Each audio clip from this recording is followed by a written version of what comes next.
దొంగలను పట్టుకున్నట్లుగా కడప జిల్లా మైదుకూరులో డీఎస్పీ రాజేంద్ర ప్రసాద్ చెప్పారు. దువ్వూరు, కాజీపేట, భీమటం మండలాలలో అర్ధరాత్రి పొలాలలో ఉన్న మోటార్ వైర్లు, ట్రాన్స్ఫార్మర్ల నుండి రాగి వైర్లను దొంగిలిస్తున్న నెల్లూరు ముఠాను మైదుకూరు పోలీసులు పట్టుకున్నారు. వారి నుండి 150 కేజీల రాగి ముద్దలు, 150 కేజీల కాపర్ వైర్, 3 స్కూటర్లు, టాటా ఏసీ వాహనాన్ని స్వాధీనం చేసుకుని నిందితులను అరెస్టు చేశామని డీఎస్పీ రాజేంద్ర ప్రసాద్ మీడియా సమావేశంలో చెప్పారు.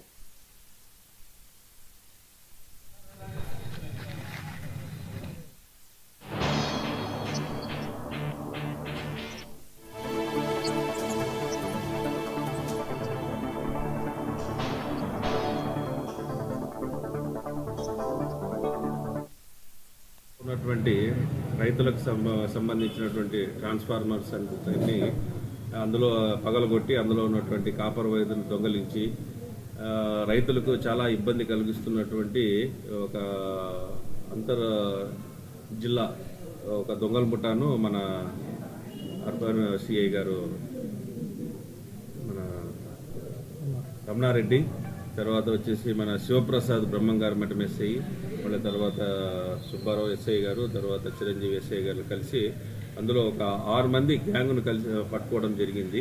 ఇందులో అయితే వెంకటేశ్వర్లు అన్నతను, ఇతను వచ్చేసి అక్కమాంబాపురము, రాపూర్ మండలము, అట్లనే కుడుముల రాజేషు, శ్రీనివాసులు, చిన్న మస్తానయ్య, తర్వాత పోతురాజు, గొంగటి దేవకుమారు, వీళ్ళందరిది కూడా రాపూరు, పొదలకూరు, తర్వాత నెల్లూరు, అందరూ కూడా పిఎస్ఆర్ నెల్లూరు జిల్లా వాస్తవ్యులు.